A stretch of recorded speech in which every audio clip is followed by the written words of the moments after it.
তো বাংলার অন্যতম সাধক, দরবেশ, কবি, ফার্সি কবি এবং আল্লাহর অলি ফতেহ আলী ঐশী রহমতুল্লাহ এর যে মানিকতলা মাজার শরীফে দুদিনব্যাপী অনুষ্ঠান হলো। সেখানে প্রথম দিনে 5ই ডিসেম্বর রক্তদান শিবির, চক্ষু শিবির এবং বস্ত্রদান হয়েছে। এবং আজ যেটা ছিল, আজ 6ই ডিসেম্বর, এটা ছিল ইশালে সোহাব তিনার 138তম ওফাত দিবস হিসাবে অনুষ্ঠানে।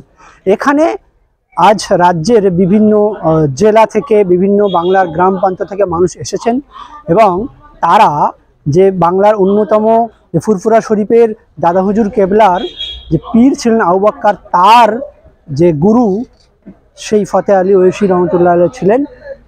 এখানে সব হলো, সেই সালে সবে তহসিদ্দিক এসছেন এবং এখানে ওয়াকাফ বোর্ড আছেন, ওয়াকাফ বোর্ডের এক সদস্য আছেন। তাদের বক্তব্য শুনে নেব তারা কি বলছেন। দুদিন ব্যাপী যেভাবে মানিকতলা দরবারে একটা সম্প্রীতি পীঠস্থান বলা যেতে পারে। একদিন প্রথম দিন রক্তদান শিবির, প্রয়াত মন্ত্রী সাধন পান্ডের স্মরণে বস্ত্র বিতরণ, সঙ্গে চক্ষু স্বাস্থ্য পরীক্ষা, আজকে ইসালে সব মানুষের ঢল। আজকে সব মিলিয়ে কি বলবেন? আজকে দেখেন, আমরা যে জায়গায় আছি, সারা ভারতবর্ষের মানুষ যার দিকে তাকিয়ে থাকে, বাংলার মানুষ যার দিকে তাকিয়ে থাকে, ভারতবর্ষের বাইরেও অনেক মানুষ তাকিয়ে আছে। তাকে পীর বলে মেনে নিয়েছেন। তিনি হচ্ছেন ফুরফুরা শরীফ, ভারতের দ্বিতীয় মুসলিম তীর্থভূমি। পীর আবু বকর সিদ্দিক রহমাতুল্লাহ আলাইহি, তানার আমরা মুরিদ মুতাকিদিন সব আছে। আজকে পীর আবু বকর সিদ্দিক রহমাতুল্লাহ আলাইহির তানার পীরের দরবার শরীফে, তানার পীরের দরবারে আমরা হাজির হয়েছি। তানার পীরের দরবারে রসুলের মা হজরতে পীর ফতেহ আলী ঐশী হুজুরের দরবারে আমরা এসেছি। 138তম এই ইশালে সব। এখানে মানুষ কিসের জন্য আসে, কি কাজ আছে এখানে? এখানে গতকাল অর্থাৎ 5 তারিখে সামাজিক অনুষ্ঠান আমরা করেছি। আমরা এখানে বস্ত্রদান করা হয়েছে, চক্ষু পরীক্ষা করা হয়েছে, আর কি রক্তদান শিবির করা হয়েছে। সামাজিক যেগুলো দরকার, মুসাফির বিতরণ করা হয়েছে, সামাজিক দরকার। আর আজকে হচ্ছে আমাদের ইসলামিক আলোচনা, ধর্মীয় আলোচনা। হযরত ফতেহ আলী ঐশী হুজুরের জীবন চরিত্রে আলোচনা হয়েছে। এখানে মানুষের আসার মেন উদ্দেশ্যটা হচ্ছে এখানে এসে কিছু ধর্মীয় আলোচনা শুনবে, ভ্রাতৃত্ব আলোচনা শুনবে, সম্প্রীতির আলোচনা শুনবে। তার সাথে সাথে হযরত পীর ফতেহ আলী ঐশী রহমাতুল্লাহ আলাইহির মাজার শরীফে যান, গিয়ে জিয়ারত করবে। এখানে যে মাজার আছে, এখানে পুরো শিরকি, আমরা ফুরফুরা শরীফ পীর আবু বকর সিদ্দিক রহমাতুল্লাহ আলাইহির সিলসিলার মতবাদের মানুষ, শিরককে কোনোদিন আমরা জায়গা দিই না। আপনি গিয়ে দেখবেন, ওখানে শুধু আপনি যাবেন, কোরআন শরীফ পড়বেন, দরুদ শরীফ পড়বেন, কালাম শরীফ পড়বেন, আল্লাহ তাআলার দরবারে দুটো হাত তুলে দোয়া চাইবেন। আমরা কবরবাসীর কাছে চাইতেও বারণ করি, তবে কবরবাসীর ওসিলা দিয়ে আপনি চাইতে পারেন। অনেকে এই থেকে মানুষকে ভুল বোঝাবার জন্য এই ফতেহ আলী ঐশী হুজুরের দরবারে ফুরফুরা শরীফে ওনে সেরেক হয়, ওনে সেজদা দেওয়া হয়, ওনে চুমু খাওয়া হয় বলে মানুষকে বিভ্রান্ত করে। কিছু পাগল আছে, কিছু পাগলের জাতিরা আছে, এরা নিজের বাজার থেকে তৈরি করার জন্য। অথবা আপনারা আমার চোখে দেখুন এবং যে দরকার হয় আপনারা রেকর্ডিং করে দেখে নেন, বাংলার মানুষ এখানে আসে কেন, কিসের জন্য। আমরা আল্লাহর ওলির দরবারে সারা জীবন যাবো ইনশাল্লাহ। এখানে প্রয়াত মন্ত্রী যে সাধন পান্ডে, তার স্মরণে দরবারের পক্ষ থেকে রক্তদান শিবির। হ্যাঁ, এখানে সাধন পান্ডের স্মরণে যে দরবারের এখানে যা কমিটির লোক আছে, তারা এখানে রক্তদান শিবিরের আয়োজন করেছে। এই যে জায়গাটায় আমরা আছি, এখানে হিন্দু মুসলমান একটা মিলনের জায়গা, এটা ঐক্যের জায়গা, ভ্রাতৃত্ব জায়গা। তাদেরও ইচ্ছা, এখানে আপনি বিশ্বাস করবেন না, এই আমরা এই এরিয়ায় 2 কিলোমিটার এরিয়া নিয়ে এখানে একটা মুসলমান নেই, কিন্তু এখানে ফতেহ আলী ঐশী হুজুর আছেন।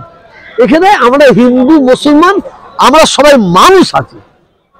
তাদের হিন্দু ভাইদের সহযোগিতা, তাদের প্রচেষ্টা আমরা এখানে সুন্দর আয়োজন করেছি। এটা কি ছিল, আগে জঙ্গল ছিল, এই যে কুতুবউদ্দিন ভাই আছেন এবং কমিটি ভাইয়েরা যা আছে তাদের প্রচেষ্টায় এখন সেদিন শুনলাম 3টে মেয়ে এসে বলছে হ্যাঁ আমার বাপের কবর আছে, অতএব এই জায়গা আমার, এটা আমাদের জায়গা দিতে হবে। তার ইচ্ছা হচ্ছে তিনি বিল্ডিং তুলবে, বলবেন না এখানে ওইরাম বারে আবার এখানে কেউ জুতো পায়ে দিয়ে ঘুরবেন না, এখানে জুতো পায়ে দিয়ে ঘোরা মানে বিরাট গুনাহ। এখানে বড় বড় আল্লাহ ওলিদের মাজার ছিল, মাটির সঙ্গে মিশিয়ে দিয়েছে, কারা মিশিয়ে আমি বলতে চাইছি না, বুঝতে পারছেন না? আপনারা এখানে আসবেন, দোয়া চাইবেন আল্লাহ ওলিদের দরবারে। এখানে মেন বার্তাটা কি দেওয়া হলো এটা আমাদের জানার দরকার আছে।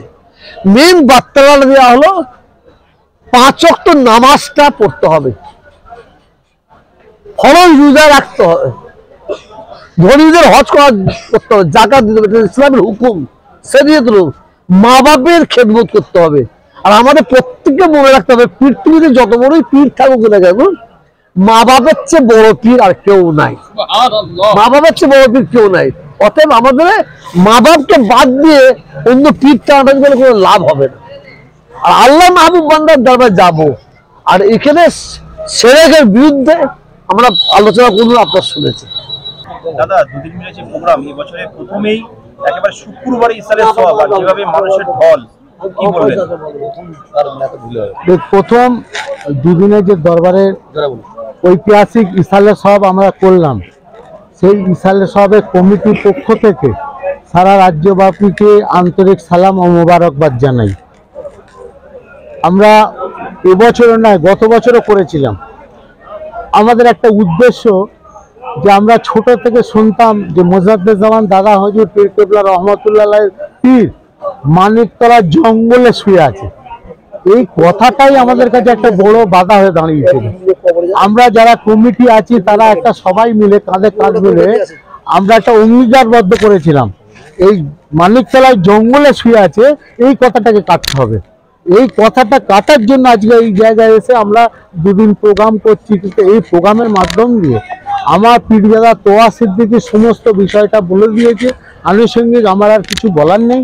তবু আমি এটা বলি যে দেখুন, আমরা এই দরবার থেকে আবার প্রমাণ করছি যে এ বাংলা স্বামী বিবেকানন্দের বাংলা, এ বাংলা ঈশ্বরচন্দ্র বিদ্যাসাগরের বাংলা, এ বাংলা কাজী নজরুল ইসলামের বাংলা, এ বাংলা ফুরফুরা মোজাদ্দেজামান দাদা হুজুরের বাংলা, এ বাংলা রামকৃষ্ণের বাংলা। এই জন্য এই মাটি, এই যে সম্প্রীতি, এই মাটি খুব শক্ত মাটি। এই মাটিকে কোনো অশুভ শক্তি এসে যে ফাটল ধরাবে, ভাঙবে, এটা আমরা বাংলার মানুষ করতে দেবো না। আজকে বাংলা কেন, সারা ভারতবর্ষের কাছে আমরা পৌঁছে দিলাম যে এ বাংলা খুব স্ট্রং এবং এ বাংলাকে আমরা কোনো রকম অক্ষুণ্ণ করতে দেবো না। আমরা হিন্দু, মুসলিম, জৈন, খ্রিস্টান সমস্ত সম্প্রদায়ের মানুষকে নিয়ে এই দরবারে আমরা আছি, ছিলাম, আছি, থাকবো। এটা আমরা পশ্চিমবাংলা তথা সারা ভারতবর্ষের মানুষের কাছে পৌঁছে দিতে যাই, যেটা সম্প্রীতির বাংলা। এই এই এই যে পীর সাহেব, ইনি আল্লাহ যখন এনাকে পাঠিয়েছিলেন এখানে, বিশ্বাস করুন কলকাতার মানে পশ্চিমবাংলার অবস্থা অর্থনৈতিক, সামাজিক, রাজনৈতিক একেবারে তলানিতে ছিল। সেই তলানি থেকে বার করার জন্য আল্লাহ এই অলিকে এই এই মানিকতলা জঙ্গলে পাঠিয়েছিলেন। তাঁর উদ্দেশ্য ছিল কি, মানুষের সেবা করো, মানুষকে অন্ধকার থেকে আলোয় নিয়ে এসো, মানুষ যারা শিক্ষাগততে পিছিয়ে আছে তাদেরকে সামনে নিয়ে এসো। এই আদর্শ নীতি নিয়ে আমরা কাজ করতে চলেছি। হাজী রহিম বক্স ওয়াকাফ স্টেট কমিটি, তাতে আমরা ধীরে ধীরে যা এগিয়ে চলেছি। আগামী দিন এই প্রতিষ্ঠান হাজী রহিম বক্স ওয়াকাফ স্টেট এই প্রতিষ্ঠানটি শুধু পশ্চিমবাংলার মধ্যে সীমাবদ্ধ থাকবে না, সারা ভারতবর্ষের মধ্যে। এই জন্য এই যে পীর আছেন, যারা সমাজে আছেন, এশিয়া বিখ্যাত একটা মহাপুরুষ, যার ইনি বাঙালি হয়েও 147টা ইনি ফার্সি ভাষা কবিতাতে লিখেছিলেন। প্রত্যেকটা কবিতা ছিল নবী পাক সাল্লাল্লাহু আলাইহি সাল্লামের সনে, যেটা আজকের দিনে মানুষ জানে না কি জানে, আমি ইতিহাস পড়ছি, আজকের দিনে ইংলিশ ট্রান্সলেশন করে লন্ডন অক্সফোর্ড বিশ্ববিদ্যালয়ে সেটা পড়ানো হয়। সেই মহাপুরুষকে স্মরণ রেখে আমরা বলতে চাই যে আমরা এটা এত আমরা সমাগম করে আমরা মানুষের কাছে বার্তা দিতে চাইছি যে এটা সম্প্রীতি বাংলা, সম্প্রীতি ভারতবর্ষ। এটা আমাদের রাজ্যের মুখ্যমন্ত্রী যেমন একদিকে দিদি, একদিকে দাদা কলকাতা মিয়া রাজ্যের নগর উন্নয়ন মন্ত্রী, আমাদের হুজুর পীরজাদা তোয়া সিদ্দিকীর নেতৃত্বে যেভাবে বাংলা এগিয়ে চলেছে, এই বাংলাকে সারা ভারতবর্ষের অন্যান্য রাজ্য যদি অনুসরণ করে সম্প্রীতি সেকুলার ভারতবর্ষ গড়ে উঠতে বাধ্য।